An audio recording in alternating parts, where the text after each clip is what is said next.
channel. In today's episode, we're going to get into part 4 of Genesis. So if you missed the first 3 parts, make sure you go check it out so that you know where we are and so that you can keep up. But just to get straight into it, part 4, we're going to be continuing talking about the mind, the left side, the right side, and the esoteric, right, perspective. We're not coming from your original, what you learned in the church, what you got taught in religion and Christianity. We're coming from a deeper spiritual perspective. Okay, so just a little recap of last episode. We talked about Adam and Eve, Cain and Abel, how it's the same thing, right? It's when all of these things were consumed by the left brain, right? Not being able to conquer the left side. Cain and Abel. Cain defeats Abel. Cain being the left, right being the Abel. Same thing, Adam and Eve, right? What happens? The left conquers the right. We give into that temptation, the serpent. Okay? In each story, the left side of the mind, the ego, logic without spirit, the serpent side, overcame the right side, intuition, spirit, higher consciousness. The serpent overcame Adam and Eve. Cain overcame Abel. The left mind kept winning.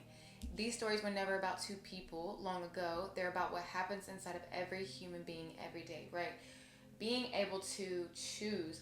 Am I going to choose the left, the right, the devil, God, whatever, however you want to look at it? It's all saying the same exact thing. Okay, but now this is the turning point in the Bible. And you have to remember the Bible is literally telling you from the beginning. It's important to follow it story by story because it's telling you what happens through the spiritual awakening, right?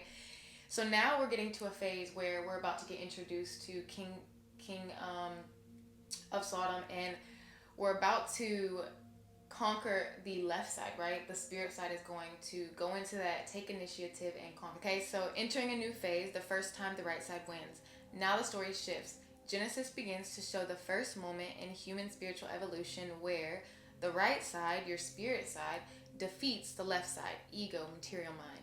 This shift happens through Abraham, who represents the potential inside of you, the spirit force within your mind waiting to awaken. Right, we talked about how Abram and Sarah, they were introduced without the H in the first and beginning of Genesis. But now they're both about to get the name change, right? Abraham gets the Abraham with the H and Sarah gets Sarah with the H. This is because H in Hebrew means literally breath, life, the spirit. They have now gained spiritual understanding, right? Spiritual wisdom, and they got a name change. So the story adds 2 new characters. They represent 2 parts of your mind. Once again, the King of Sodom, symbol of the left hemisphere, the ego, the material mind, the part that bargains with you. Melchizedek, I don't know if I say that right, but that's not the point, is the symbol of the right hemisphere, the priest within the higher spiritual intelligence. Right? Once again, these are not literal figures. When the Bible introduces Damascus, we talked about it a little bit in the last episode, it's symbolic for activity. So Damascus literally means activity, the place where inner conflict happens. This is the realm of mental activity, inner struggle, emotional warfare, the non-stop chatter in your mind. Abram's first victory over the left side. Genesis 14 describes Abram, your spiritual potential, overcoming the left side for the first time. The first time a human being chooses spirit over ego. The first time consciousness beats the destructive impulses. This verse says he pursued and defeated them on the left side of Damascus, meaning you overcame the activity of the left mind within you. Okay, so when we're talking about the left versus the right, in person, in real life, this could be anything, right? This can be you choosing to do the thing that isn't good for you, eating the bad food, watching the television instead of meditating, letting your emotions win, and I'm going to go off and beat this person up. It's allowing that left side to overcome the right side, right? That's what this is talking about, and that's what it looks like in the real world. After the victory, the ego tries to make a deal. So in the Bible, after Abram defeats the left side, the King of Sodom, which is your ego, comes out to negotiate. Genesis 14:21. Okay, he's like, give me all the people and I will give you all the material stuff, right? And this is the first time when Abram's like, no. Like, I want to experience and I want to understand what is going on with this right side. I want to understand the spiritual side of me. So I'm not going to give into temptation. I'm not going to give into Sodom, the left side. I don't want the material things you're offering me. I don't want any of it. Okay, so The ego says, give yourself to me. Stay with me and I'll give you everything you want, right? What they talk about, same thing with the story. If you go further in the Bible, talking about the devil and Jesus. It says, give me, what I want and you can have all the riches and everything in the material world. Okay, same story, different play. So, the left mind will always offer goods if it can keep the people, meaning yourself. I just talked about how this is the same as Jesus and the devil. Matthew 4:8 shows the same exact pattern. Devil, I'll give you all the kingdoms in the world if you worship me. Jesus refuses. Abram refuses the king of Sodom. I will not take a thread, which is what he says in the Bible. Both stories say the same thing. I won't give one thought back to the ego. This happens in every person's mind. These two stories aren't ancient mythology. They're daily inner dialogue. Every day the ego whispers, do it my way. Think like me. You don't need meditation. You don't need meditation, right?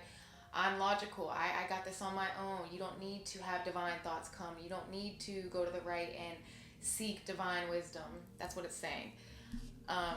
Okay, so choosing the right side awakens Melchizedek.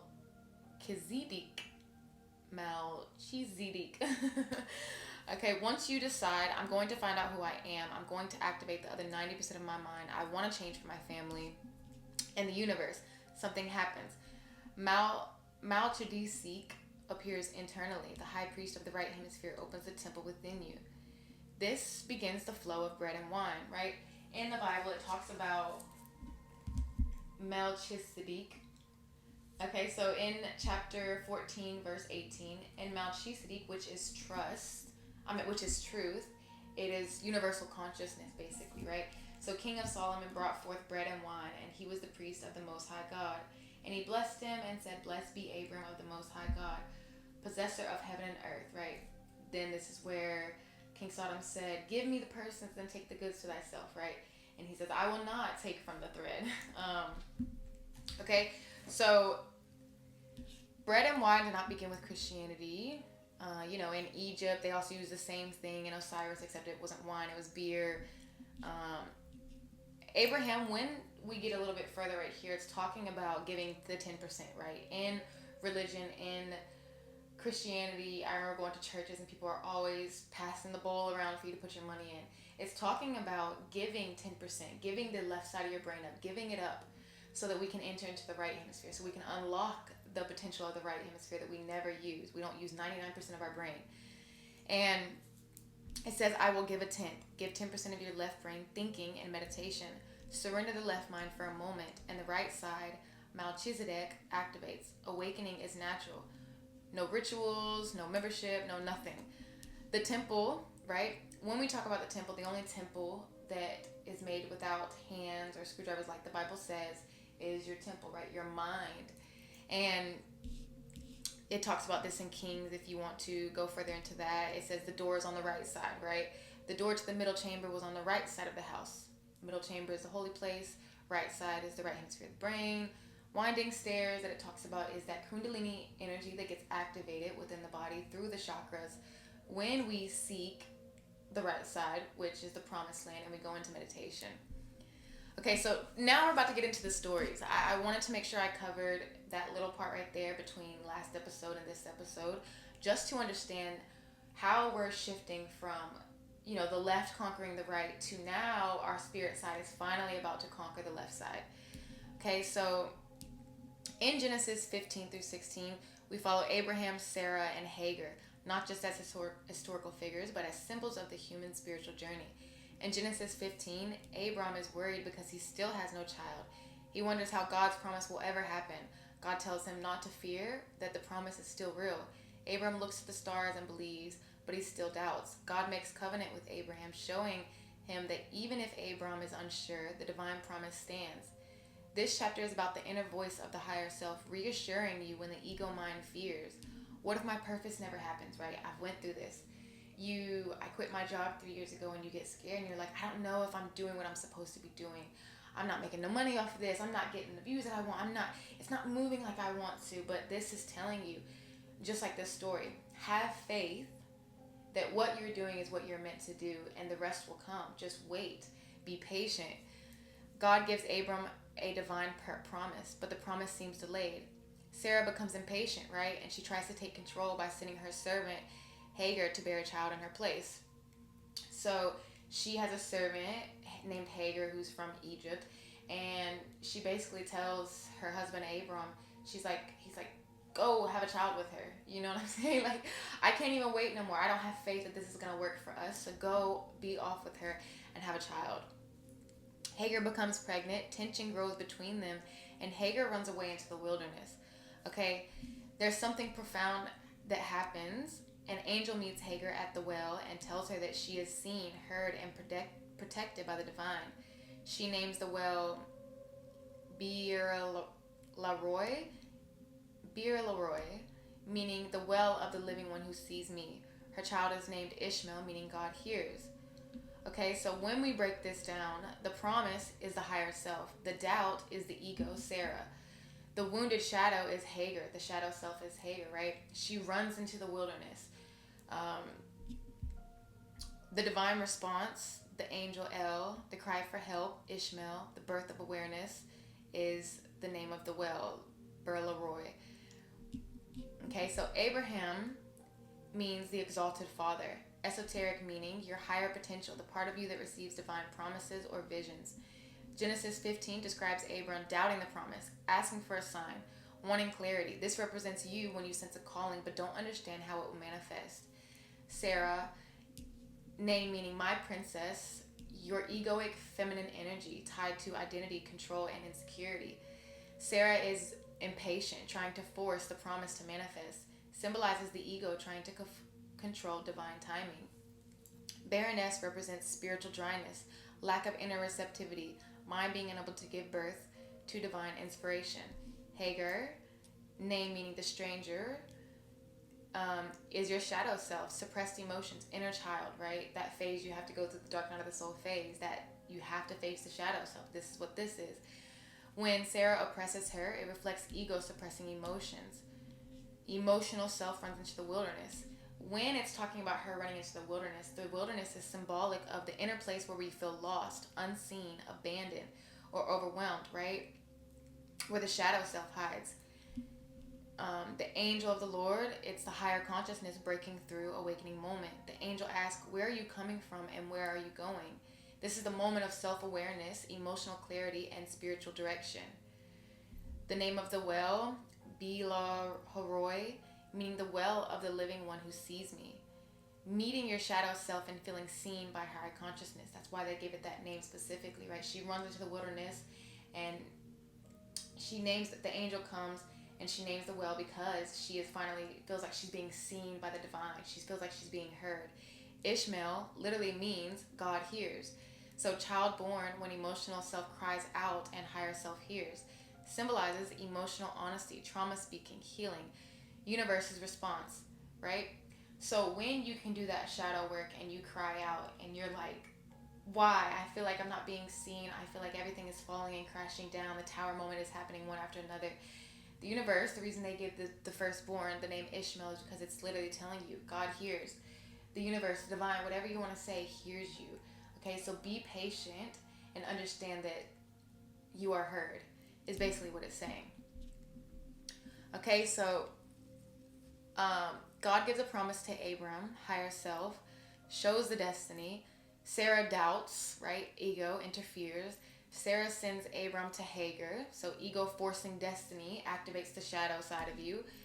Hagar conceives, emotions activated. Sarah mistreats Hagar, ego suppresses the shadow self, right? We try to hide from the shadow self. Angel finds her at the well. This is divine awareness meets the subconscious.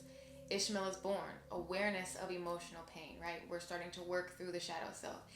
Hagar names God, subconscious becomes conscious. The well named, the well of the living one who sees me. Moment you realize you were never unseen. You were seen the whole time. Okay, so Genesis 17 through 21, the covenant renaming and the promise of Isaac. Okay, so when Genesis 17:1, when Abram was 99 years old, the Lord appeared to Abram and said, I am God Almighty. Walk before me faithfully and be blameless. Okay, the number 99 is symbolic of 9 equals completion, spiritual maturity, wisdom, endings before renewal. 99 is it's amplified, your spiritual awakening, threshold before the new era. Abram has passed cycles. Ishmael equals 86 and is ready for final covenant, next level of spiritual transformation. Okay, so in the Bible it says El Shaddai, which equals God Almighty, divine source, nurturing protective consciousness. Walk faithfully, be blameless. Conscious alignment, ego balance, integration of lessons. Okay, so after Abram turns to Abraham, father of many, universal potential. Sarah turns to Sarah with the H, higher, integrated, feminine, purified ego. Right now, the ego doesn't disappear, but now we have purified and cleansed the self, and the ego can now work for the spirit versus the other way around, right? Abram intercedes for Sodom, active compassion and co-creation principle. The birth of Isaac and Hagar, Ishmael, sent away. Okay, so Sarah tells them, you need to send Hagar and Ishmael away. This is telling you Isaac is laughter and joy. It literally means that. This is manifestation of the divine promise, right? The promise that you were scared of. You were like, I don't know if I'm following the path that I'm supposed to. Them having birth in old age is realization after ego and shadow integration. Ishmael begins own path, emotional self-acknowledged. Wilderness, emotional landscape transformed into potential. So the birth, Genesis 21, birth of Isaac and Hagar, Ishmael sent away. Genesis 21, 1 through 3, the Lord visited Sarah as he had said, and the Lord did for Sarah as he had promised. Sarah became pregnant and bore a son to Abraham in his old age at the very time God had promised him. Abraham gave the name Isaac to the son Sarah bore him. Isaac equals manifestation of divine promise, which name means laughter, joy. Birth and old age equals full integration of ego and subconscious. Genesis 21, 8 through 10, the child grew and was weaned. On the day Isaac was weaned, Abraham held a great feast, but Sarah saw that the son whom Hagar the Egyptian had borne to Abraham was mocking, and she said to Abraham, get rid of the slave woman and her son, for that woman's son will never share in its inheritance with my son Isaac. Weaning equals the transition from dependence. Ishmael begins own path. Ego sets boundaries to preserve divine manifestation. Genesis 21, 12 through 13. But God said to Abraham, do not be distressed because of the boy and because of your slave woman. Listen to whatever Sarah tells you. For it is through Isaac that your offspring will be reckoned. I will make the son of the slave into a nation also, because he is your offspring. This is talking about the shadow, emotional self, protected, parallel paths, divine awareness. Genesis 21, 17 through 19. God heard the boy crying, and the angel of God called to Hagar from heaven and said to her, what is the matter, Hagar? Do you not be afraid? God has heard the boy crying as he lies there. Ishmael equals emotional awareness, seeking recognition. Divine response equals integration of subconscious emotional self. In Genesis 22, the binding of Isaac. Genesis 22, 1. After these things God tested Abraham. He said to him, Abraham. And he said, here I am. God said, take your son, your only son Isaac, whom you love, and go to the land of Moriah, and offer him there as burnt offering, one of the mountains that I shall show you. God tests Abraham. Abraham asked to sacrifice Isaac. Test of faith, right? Surrender of integration of ego, shadow, and higher consciousness.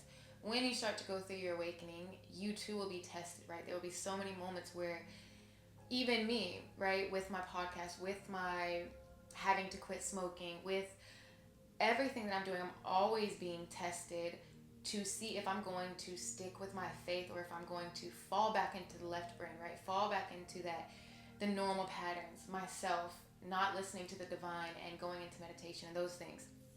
Okay, so Genesis 22, 2 through 10. Abraham rises early, takes Isaac and 2 servants, travels to the mountain. Isaac carries wood. Abraham carries fire and knife. Isaac asks, where is the lamb for the burnt offering? Abraham replies, God will provide himself the lamb for a burnt offering. Abraham binds Isaac on the altar. Walking the path equals conscious alignment, carrying burdens, readiness to surrender ego. Okay, so no, it wasn't literal. There was no actual putting your son up there, and right, it's all talking about the ego. You have to surrender the ego and everything that you thought you knew and everything that you want to say. Surrender it. Genesis 22:11-14. Angel of the Lord calls Abraham, stops the sacrifice. A ram appears as a substitute. Abraham names the place Yahweh, Yireh. The Lord will provide, which equals the Lord will provide. Divine guidance at threshold of surrender, ego transformed without destruction. Genesis 22:15-18. God blessed Abraham, promising numerous offspring.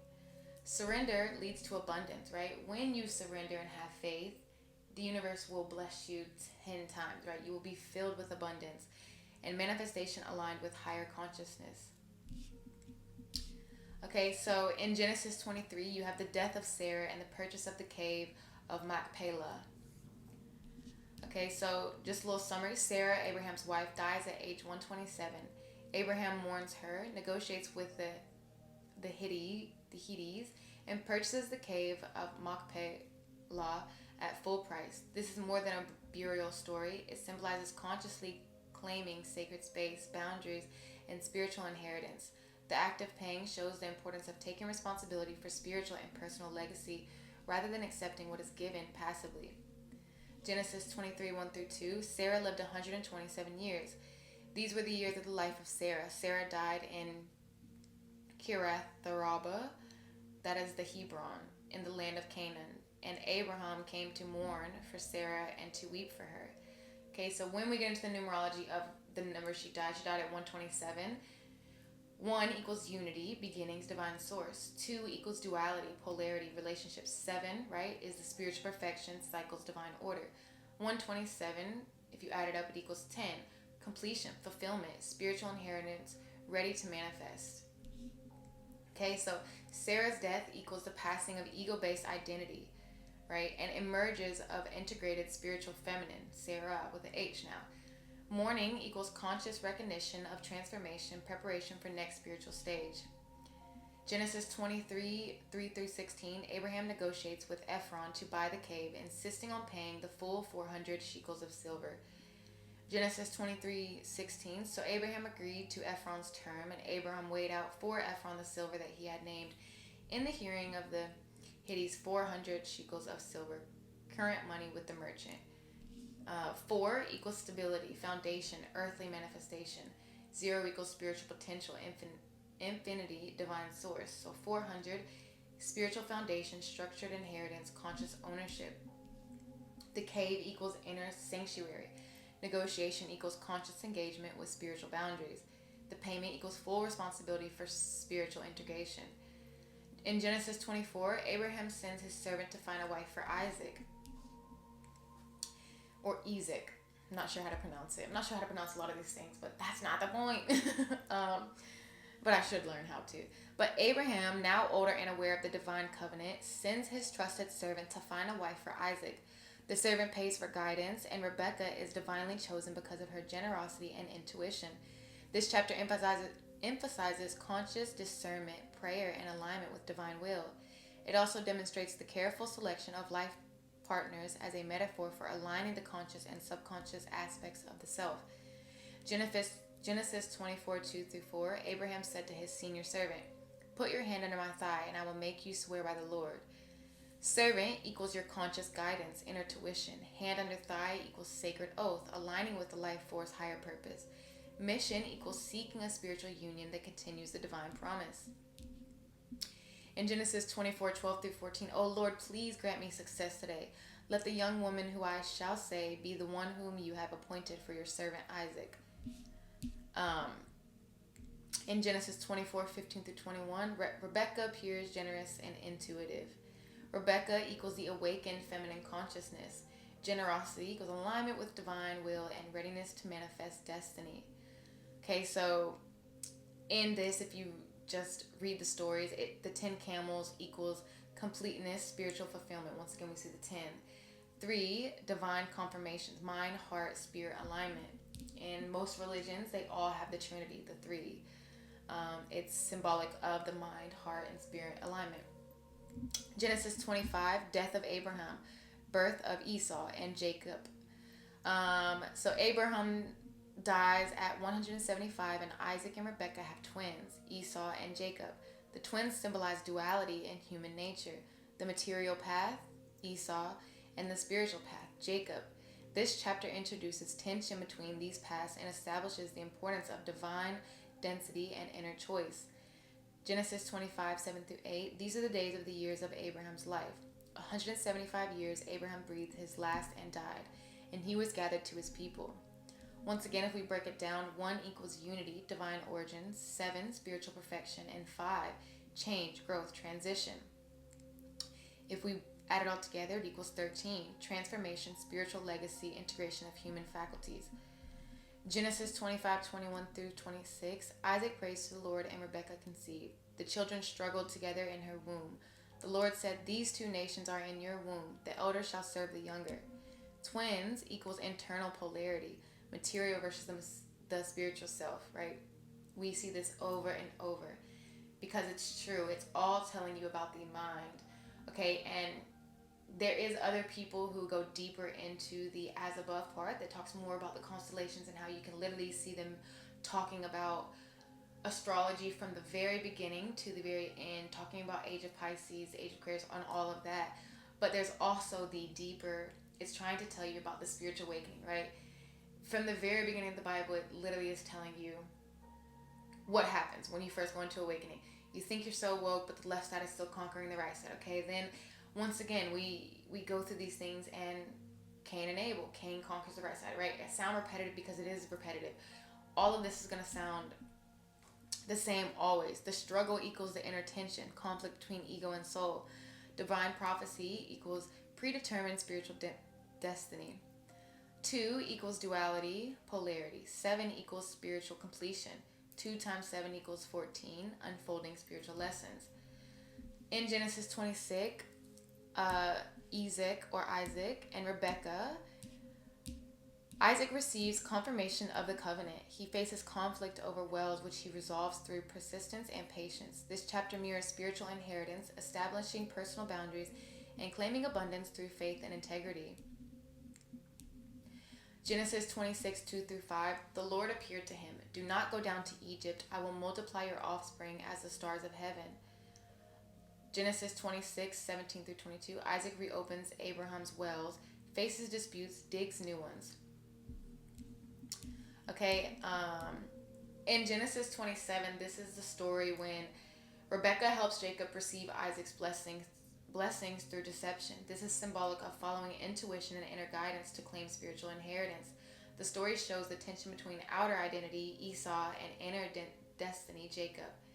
Jacob went near his father Isaac, who felt him and said, "The voice is Jacob's, but the hands are Esau's." Right? The outer versus inner alignment. Claiming destiny requires listening to higher self over external appearances.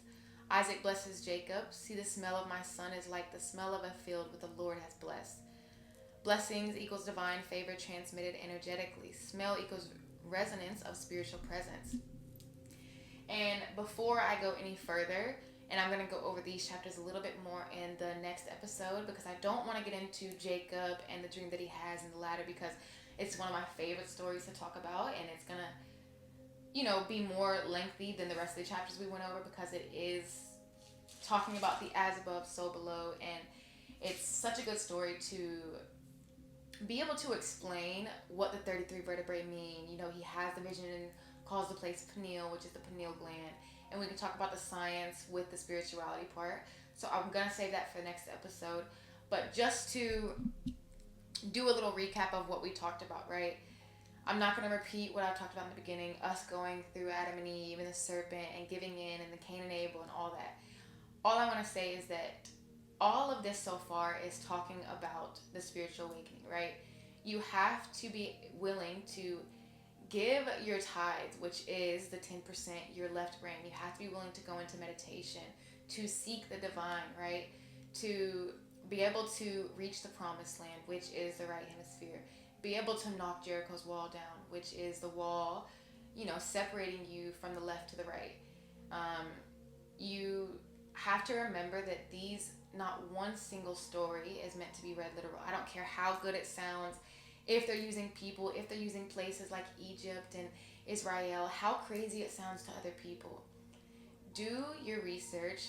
Understand if it doesn't make sense to you, then it doesn't make sense to you. I'm not trying to force anything, but what I am saying is, if this aligns with your spiritual awakening, if it's all making sense to you, go and do the other work, right? Go into your Bible, create notes. Like, your Bible should look crazy. Like, if I was to give this to, I don't know, Goodwill or something, I want them to look at it and be like, what do you mean H equals life of breath spirit? What do you mean the numerology 4086 equals Elohim, and Abram to Abraham, and 9 is completion, and I want you to also do that work and to have that understanding and truly understand that it's talking about you, and there is nothing outside of you. Nothing is going to come save you. I know we've been taught that our whole life, and it gets scary. Even people are always telling me, you're wrong. I have people that comment such funny things. They'll be like, this is just foolery, or this is just utter nonsense. And you just have to laugh at that stuff, because I too was once there, and I get it, right? I was at a point where none of this made sense to me. And if this isn't making sense to you now, I hope that I am at least planting the seed, so that when it is your time to have ears of understanding, and I to truly see that it will eventually make sense, that I did plant that seed, so that it's already there when it comes time for you to understand this. So yeah, I hope you enjoyed today's episode. Make sure you check out the last 3 episodes. I have a bunch more episodes. I'm on this will be number 18, but this is the decoding series that I've starting from Genesis. Just before I go, some people I want to recommend: Bill Donahue, the best person you can listen to for understanding the stories and decoding. Santos Bonacci, Jordan Maxwell, who else? So many people. Manny P. Hall. Look up books, and I'll give some recommendations if you can afford books, because they're so expensive. A lot of my books I find at the Goodwill. But if you can't, there's something called the Internet Archive, where you can literally go and look up almost every single book, and you can go to the top, click save, and make it as a PDF file, and you can save it, read it. Even if you don't want to save it, just use it off the Internet Archive and do it that way. But there's so many ways to go do research, and to where it doesn't cost money, okay? So there should be no excuse. Remember, when we're talking about giving tithes, it's talking about giving the left side. So don't go give the churches and everybody your money, unless you want to send me some. But yeah, I hope you guys have a good week, and I hope that you truly learned something from today's episode.